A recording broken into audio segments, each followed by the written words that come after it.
To work as much as possible, to spend hours on writing assignments, because writing is a very hard work and it doesn't come without many attempts.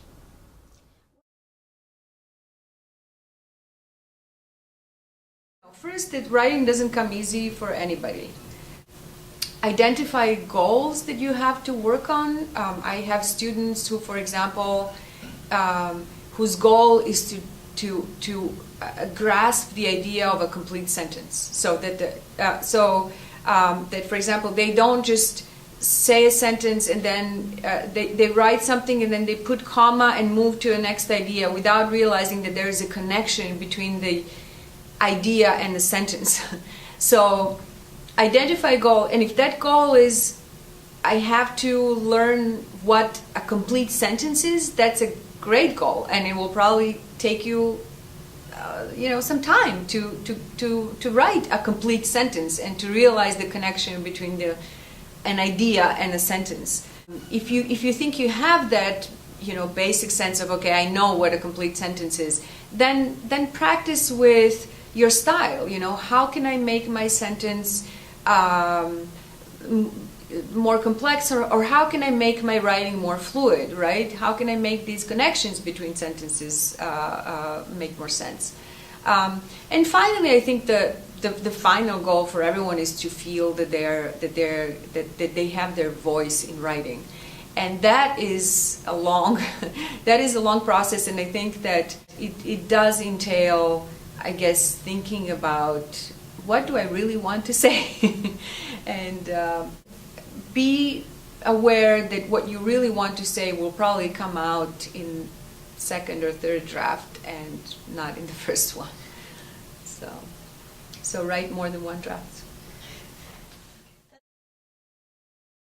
For this question, I think it's best to study those writers closely that you really like, and in this case I would be really hedonistic. Just go after what you feel attached to, what you like, what you enjoy reading, and then study those writers and try to find out what it is that you like in them. And then, I mean, it doesn't mean that you can apply those things that you like just by transferring them into your own writing, but it makes you very aware of stylistic differences, and then some kind of decision will come out of it. Be it, okay, I like his writing, but it's not something that I could do, or okay, this is great. I can make use of it. And I think in many cases it's also good to try to sense what the grammar of a different language, in this case the English language, tells you what is possible, and not too much to stretch and bend the grammar of a foreign language just to make it fit to what you originally wanted to say in your native language. This, I think, it's sometimes it leads to very complicated and very winding sentences that are often too complex, and that cannot transmit what you really wanted to say. So, just read a lot.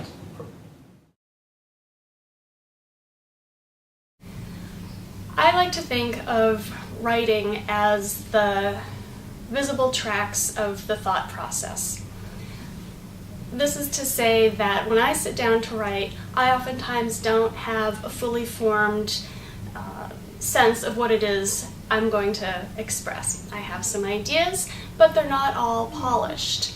So for me, writing is a process of exploration and idea development.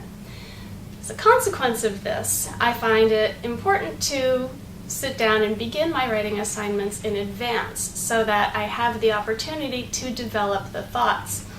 And at one point, a very wise writing instructor in English said to me that by the time we get to the conclusion, we oftentimes finally understand what it is we want to say.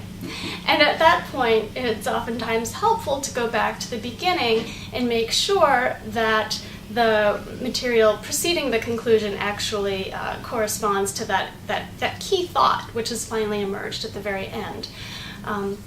So I see writing as a process, as an experience to make tracks of our thought process. And again, specifically when writing in Russian, I try to turn off my mind as a speaker of English and get into the Russian frame of mind to the extent that that's possible. I try to relax and again rely on what it is I already know. Try to let that flow as opposed to feeling this compulsion to run to a dictionary or a thesaurus to get a new word. Right? Sometimes it's necessary, but when I'm starting the writing process in particular, I find it useful to rely on what's already in my mind.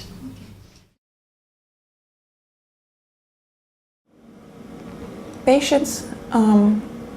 It takes time, so just be patient that it will not happen overnight, that you will become proficient in your written language.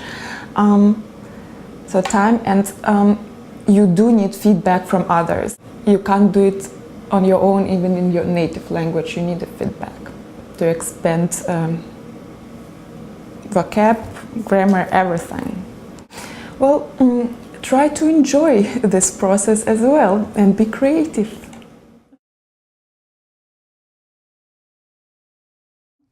To read and write a lot, basically, and to try to think of what they want to write, to try to imagine how they would like their final product to look like. And for that, I think that it's useful, as I said earlier, to look at models, like things that you like to read, and to think, oh, this is what I would like my writing to look like. And so once you can imagine that and say, well, and what is what I want to say in this form? And then just try to go over so that you get to what you want your final product to be. I would recommend people to build up vocabulary and just pay attention as readers of what are the strategies that the writers that they like are using. Again, to model after them.